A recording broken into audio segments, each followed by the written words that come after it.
avec ceux qui ont saisi sa grâce.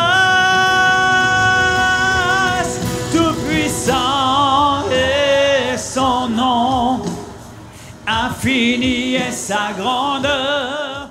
Bonjour, bienvenue dans notre émission Le Rendez-vous. On se déplace pour vous et même un dimanche matin, on est en route et on est ici dans notre église, un petit peu dans la cathédrale de Dieu autour des vaches et des arbres et des motos. Bonjour Jeff.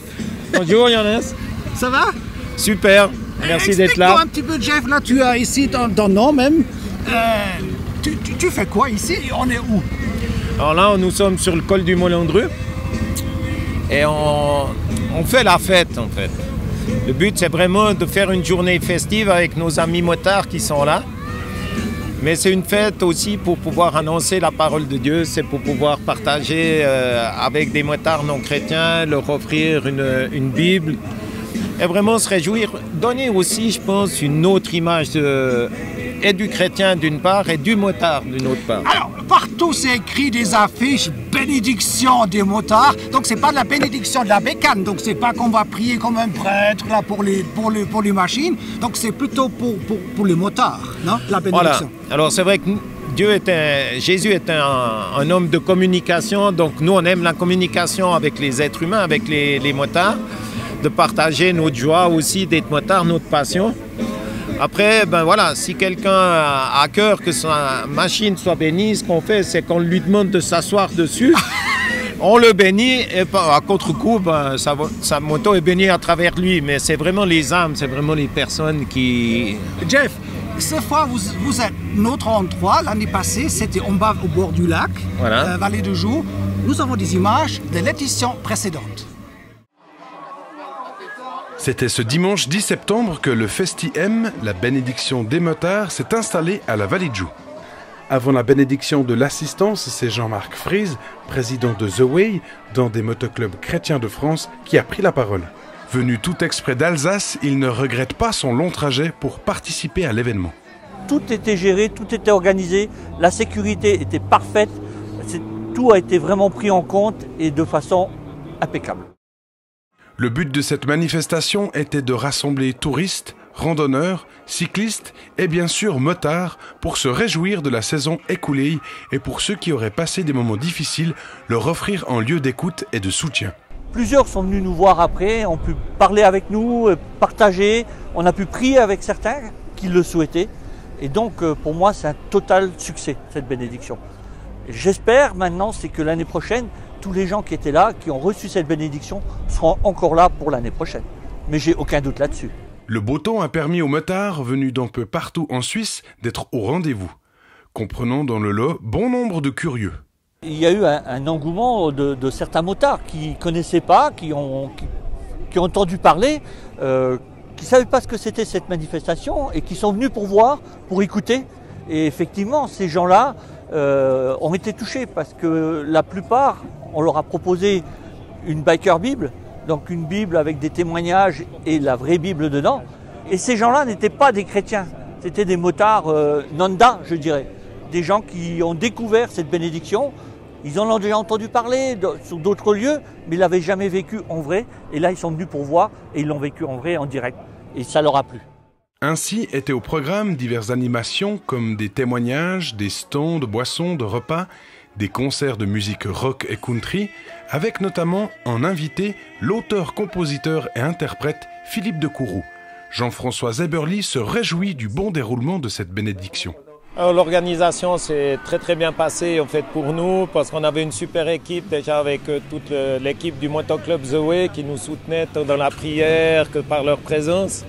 Ce qui fait que même avec tout le travail qu'il y avait à faire, on n'a pas eu la pression de devoir galérer et que c'était quelque chose d'insurmontable. Et on a eu une super équipe aussi de cuisine pour pouvoir vraiment réjouir les gens. Et en fait, c'est avec Jour de Joie, avec François Lehmann et notre association Jesus Ministry, qu'on a vraiment eu à cœur de prier et de recevoir, d'organiser cette première bénédiction ici.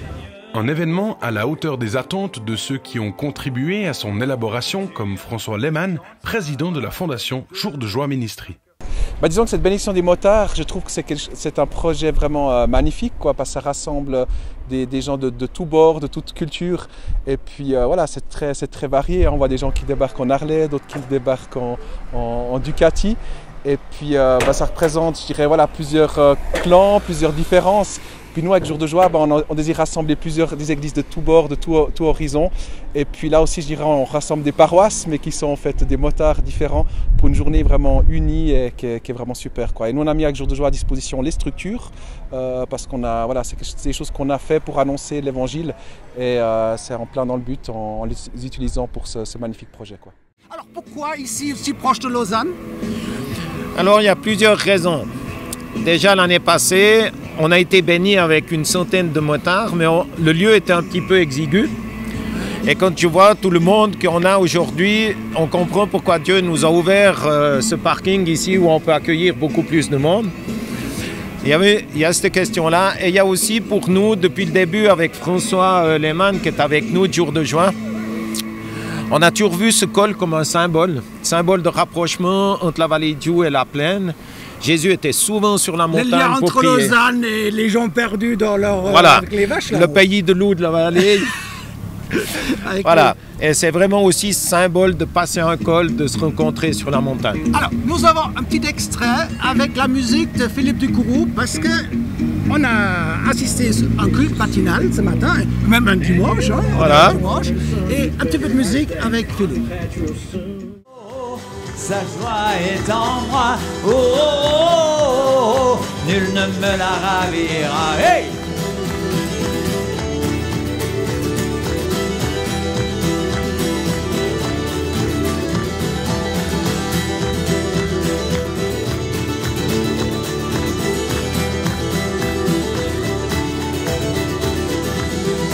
Oh, oh, oh, sa joie est en moi.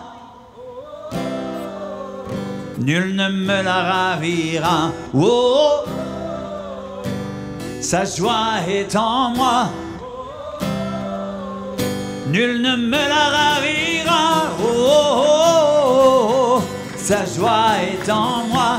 Oh, nul ne me la ravira.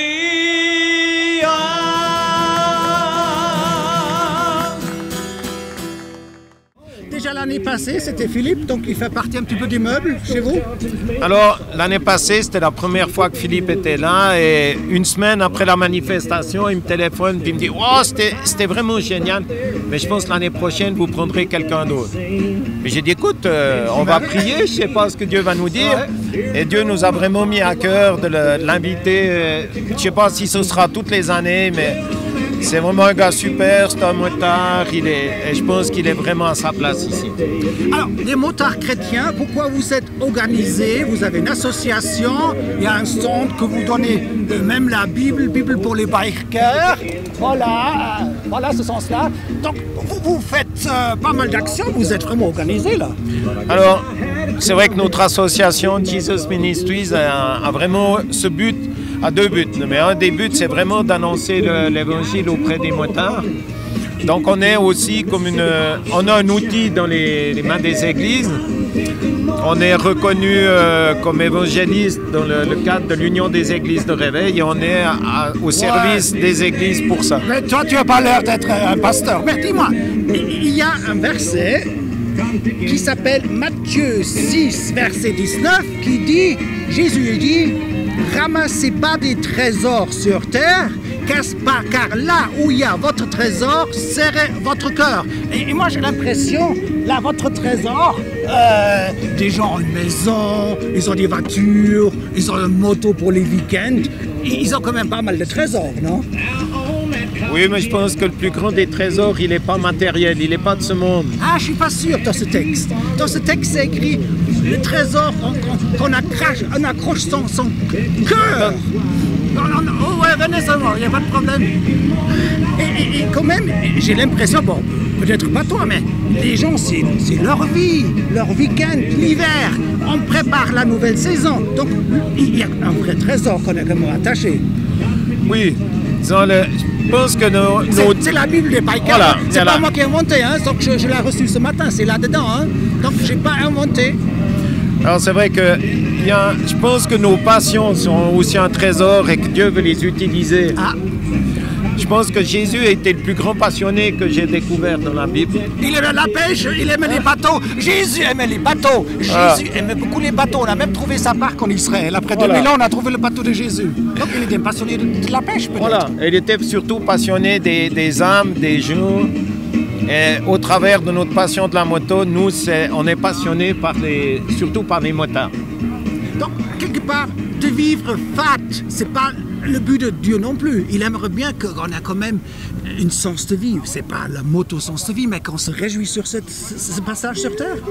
Tout à fait. Et nous, je dirais que c'est aussi ce qui est marqué dans l'Écriture, où il est dit qu'il y a plus de joie dans le ciel pour un qui vient à Dieu. Et pour nous, notre joie, c'est quand après une année ou 2 ans, on a un témoignage de quelqu'un qui nous dit, ben voilà, j'étais dans cette manifestation, j'ai reçu une Bible. Et puis depuis, ben vraiment, il y a quelque chose qui a changé dans ma vie. Et je pense que c'est notre motivation, c'est notre cœur. Jeff, ce matin, ton ami Thierry, il a parlé. Un petit extrait avant que tu me parles de Thierry. Un petit extrait de son... Volontiers. Okay. Hein. Alors, un petit extrait de Thierry. Vous êtes chaud? Ok, je vais vous raconter comment je suis devenu chrétien. Je suis pas un motard, mais je vous aime vraiment. Je trouve que vous êtes une belle famille. Et dans la vie, avec Jésus, on trouve des belles familles. Je vous assure. Moi, je suis né dans une famille où il n'y avait pas de Dieu. Enfin, il y avait d'autres dieux. Il n'y avait pas Jésus, mais il y avait d'autres dieux. Et j'ai été touché parce que dans mon enfance, je suis allé à l'école, mais j'aimais pas l'école. J'aimais plutôt aller au bar. Donc de temps en temps, on me retrouvait plutôt en train de jouer au flipper ou au baby-foot et sécher les cours.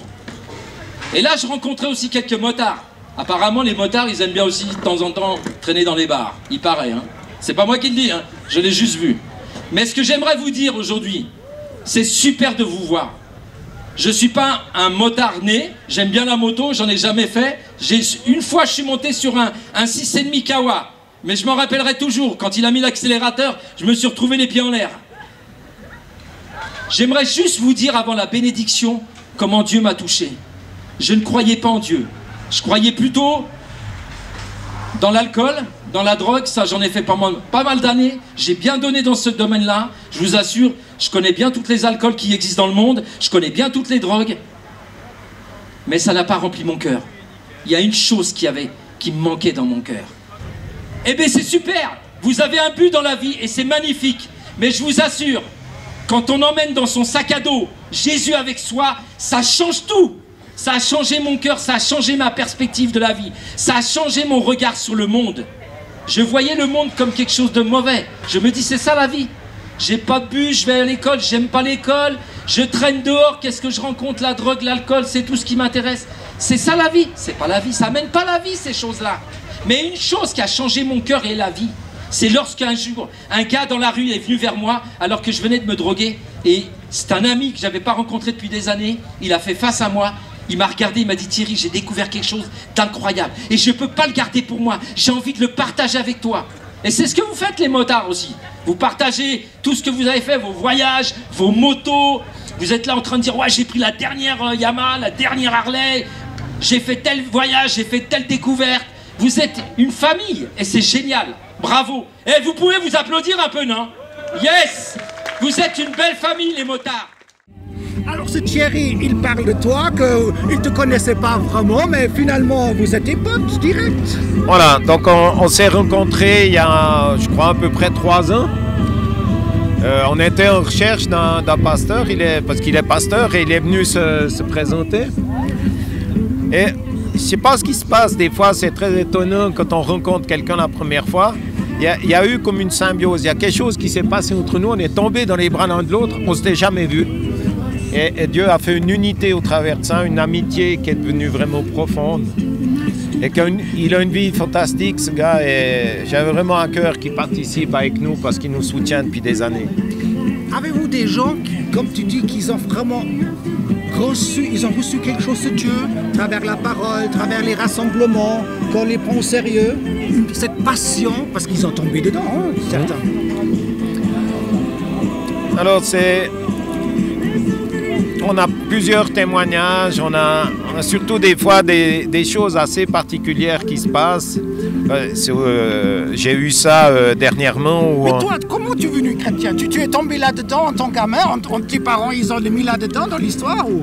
Alors non, moi je suis pas né en 2 pages de Bible, loin de là. Alors toi, vas-y. Et j'ai même à l'âge de 16 ans où on m'a obligé, ça fait il y a déjà bien quelques années, obligé à aller confirmer alors que j'étais pas croyant. Et j'avais fait le serment de jamais remettre les pieds dans une église. Bravo.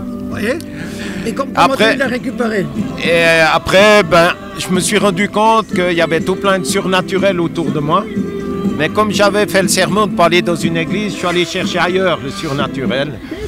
Et j'ai pas mal dérivé dans l'occultisme, dans pas mal de problèmes. Ça veut dire quoi, occultisme?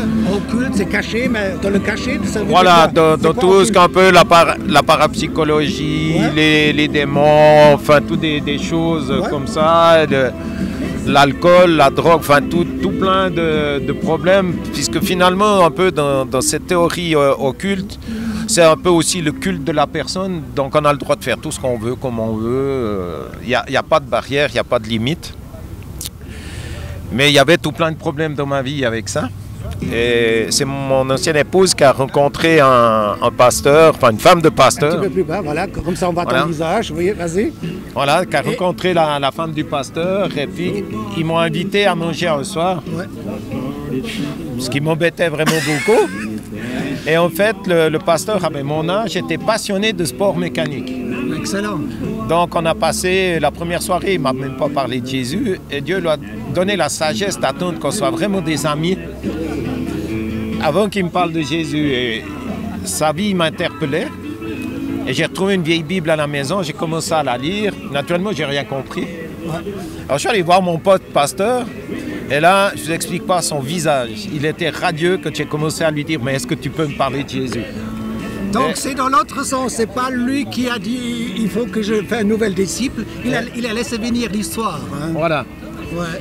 Et c'est comme ça que j'ai trouvé Jésus et que j'ai vécu après toute une conversion. Et... Conversion, ça veut dire quoi? Conversion? Tu étais musulman avant? Non, non. J'étais plutôt dans le monde. J'ai passé du monde au monde de Dieu. Il y a un changement. Voilà, il y a un changement radical dans ma vie par rapport à voilà, tout ce qu'était l'alcool, tout ce qu'était l'occultisme, tout ce qui pouvait être des travers qu'on a souvent. C'était vraiment d'abandonner mes peurs, mes craintes, mes doutes. Enfin, c'est de vivre vraiment une vie où je sais que je ne suis pas seul, je sais que Dieu est avec moi. Et que dans les difficultés, parce qu'on en a en tant que chrétien, voilà, je ne suis pas seul. Dieu me soutient. Et c'est ça, pour moi, ce qui était la conversion à un moment donné, c'est de déposer mes propres forces pour vivre selon les forces de Dieu. J'ai vu que vers ton stand, tu as une Ducati, mais pas n'importe quelle Ducati. Il a vraiment une Ducati, je veux dire, c'est une vraie italienne alors. Dis-moi, pourquoi la Ducati là? Alors, moi j'ai beaucoup roulé sur BMW et j'ai toujours beaucoup aimé le style des motos italiennes. Et j'ai pris une Ducati, et ce modèle-là qui est... C'est un petit peu l'enfer. Alors toi, l'homme de Dieu, l'homme du ciel, tu roules en moto Ducati, c'est un petit peu l'enfer avec ces 2 roues là. Alors c'est surtout le nom de la moto, puisqu'elles sont construites vers Bologne. Ouais. Et que le nom de Diavel en patois bolognais, ça veut dire le diable. Le petit diable, ouais. Voilà. Mais si on regarde la moto de plus près, quand tu allais la chercher au garage, je suis arrivé avec 2 autocollants que j'ai collé juste au-dessus du mot Diavel. Ouais. Et sur l'autocollant, c'est marqué Jesus is Lord. Ouais, excellent. Comme ça, l'ennemi, il est sous les pieds de Jésus. Excellent. Et tu aimes bien alors, combien de chevaux? Elle a 160 chevaux. Ouais, faut aller là. Oui, oui. Mais j'ai un très très bon temporisateur, un très bon régulateur vitesse. C'est ce que j'ai dans le dos, puisque dans mon dos, il est marqué Jesus Forever. Et si c'est moi, Jeff, qui se comporte mal sur la route, on va critiquer Jeff. Mais Jeff, si tout à coup tu as un accident là, le virage un petit peu trop avec ta Ducati et tout à coup avec tous les sapins ici, tu prendrais l'ascenseur, tu vas vers le bon Dieu, tu dis allô, j'arrive enfin, c'est vrai? Non, non, je pense qu'il a encore un peu de boulot pour moi sur cette terre. Tu vas rester encore un petit peu parmi nous alors? Bah, aussi longtemps qu'il le voudra. Hein. Ok. Jeff, c'était un super plaisir de discuter avec un vrai motard en cuir et avec tous les accessoires. Tout gâté, c'est pas n'importe quoi. On va montrer quelques images. Et encore un petit peu musique de Philippe de Kourou. Ok. Alors, vous avez un super week-end. Le soleil perce quand même gentiment. Hein? Voilà. Surtout, on n'a pas de pluie. On n'a pas de pluie, voilà. Et puis, comme je le disais, le soleil, la chaleur est dans nos cœurs, d'avoir ses amis motards avec nous. Ouais. Et puis voilà, le bruit des bécanes, la musique, voilà, c'est la fête. Ok, au revoir, shalom, depuis ici le Molondreux. Au revoir, que Dieu vous bénisse et que la paix de Dieu reste avec vous, même si vous êtes motard et même si vous vivez dans les virages dangereux de votre vie, que la paix de Dieu, tu as la paix de Dieu quand tu roules? Oui, tout à fait. Tu as la paix de Dieu quand tu accélères? Oui, c'est lui qui me retient. Ok, shalom depuis le Molondreux, au revoir. Au revoir. L'avenir est dans ses mains. Je sais qu'en lui, je ne crains rien. Mon plus cher désir, ma volonté, c'est le servir pour l'éternité. Tout-puissant est son nom, infini est sa grandeur. Devant lui, nous nous courbons, il est le roi. Tout-puissant est son nom, infini est sa grandeur. Devant lui, nous nous courbons, il est Seigneur.